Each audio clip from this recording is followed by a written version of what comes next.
I know that Aisha has failed English and maths again, even with the booster classes, extramural classes, and the private lesson teacher you're paying through your nose to ensure she begins to pick up. Never. But when it comes to noise making, she's a nuisance in her class. Is it not Femi?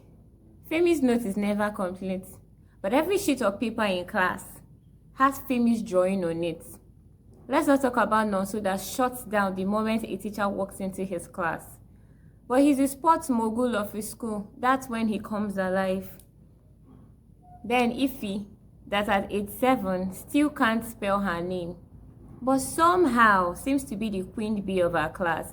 Everyone wants to flock around Ify. I promise you that these children are not dull. It's high time we begin to redefine intelligence and start celebrating unconventional brilliance. And no, this is not a motivational speech. Hi, welcome back to another episode of Essential Teaching Strategies for Every Classroom. From the caption, you can already tell what we'll be delving into. How to awaken the inner genius in your child.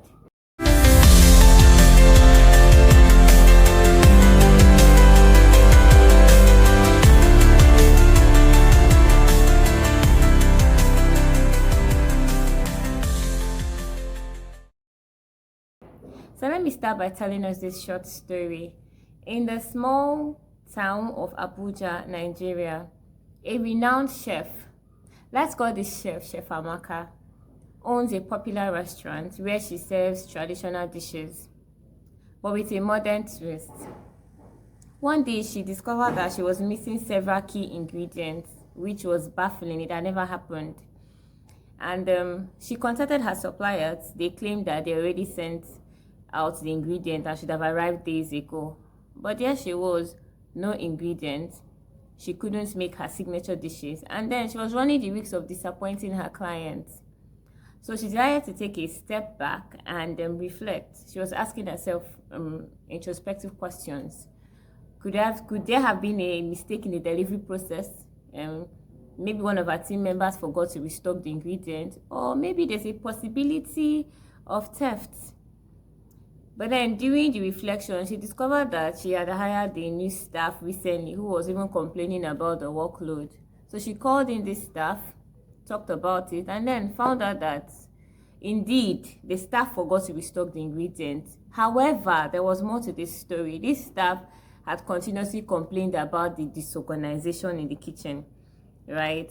So from the interaction, Chef Amaka decided to do 3 things. 1, organize her kitchen.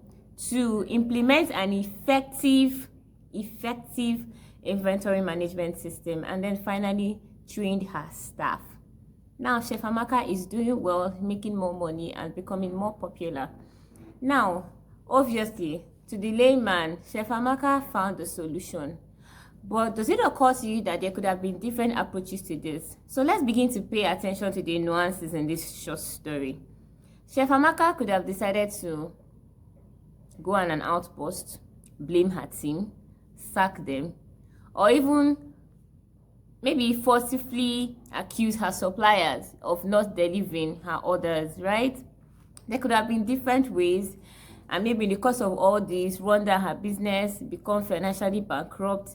So there could have been so many perspectives or approaches to this particular scenario.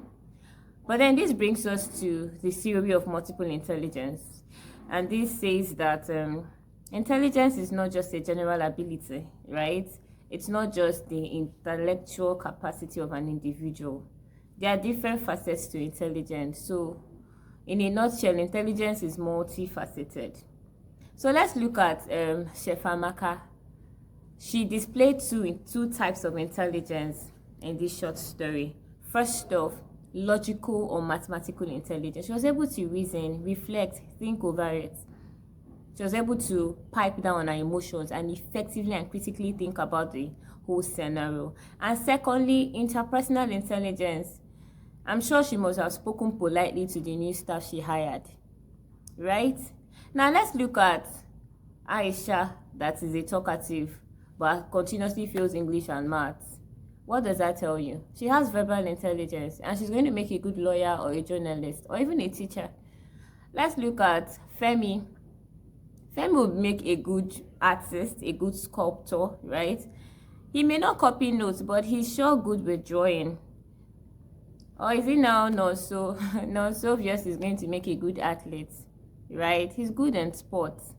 And then Ify, that can't spell her name, but somehow everyone likes Ify. She's going to make a good politician. Ify has interpersonal intelligence. And then we have the rest. We have musical intelligence, right? We have spatial intelligence. We have naturalistic intelligence. Shout out to Gosio. I know this wonderful friend of mine that just has his way around mosquitoes. Yes, you heard me right, mosquitoes. So yeah, I hope this leaves us with a new food for thought. We shouldn't write off any child, right? So there's an inner genius in our children, and it needs to be awakened. Let's not use derogatory words on them. Aisha may not be good at English and maths, but like I said, she's going to make a good politician. And by the way, what's the end result of education? Good. Problem solving. So if Aisha is going to make the world a better place, by all means, please, Aisha should be allowed to become the best politician, there could have ever been. So yeah, till our next video. Bye.